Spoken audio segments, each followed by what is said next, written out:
My search for real ghost stories didn't begin online. It began inside my own family home. It was October 2018. I was standing alone in the kitchen of the house where I had lived nearly 10 years, caring for my parents. My mother had already passed away. My father was in a nursing home. That night, I was about to turn off the light and leave the room when something stopped me cold. I smelled my father's cologne. It wasn't faint. It wasn't drifting from somewhere else. It hit the air all at once, strong, sharp, unmistakable. Aqua Velva.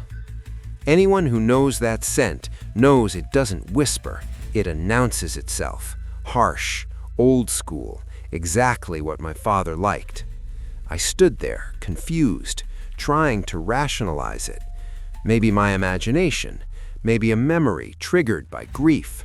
But the smell didn't fade. It stayed, heavy in the air. Half joking, half uneasy, I said out loud to the empty house, "Well, Dad must have just died."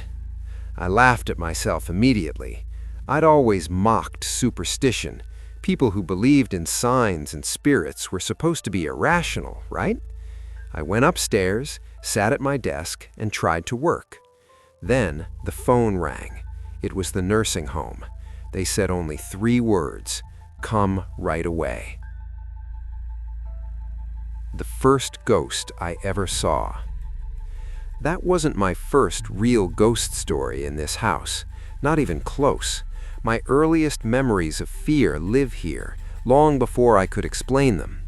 When I was a child, nighttime meant navigating dark staircases and silent rooms just to reach my parents' bedroom.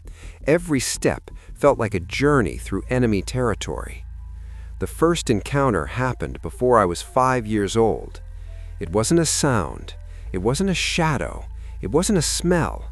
It was a full-bodied apparition, standing there, solid, real, and it wouldn't be the last time I saw it. When I told my parents, they dismissed it as imagination. Over time, I learned to believe them.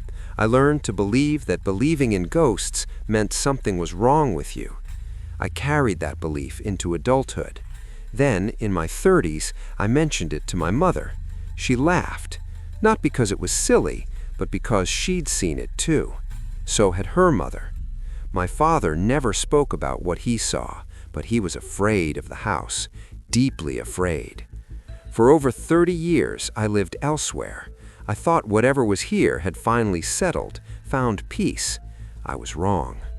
In recent years, I've come home to find guests sitting on the porch late at night, too afraid to stay inside alone after things they couldn't explain. And those are just the ones willing to talk. If you want a part 2 of this story, comment below and don't forget to subscribe the channel.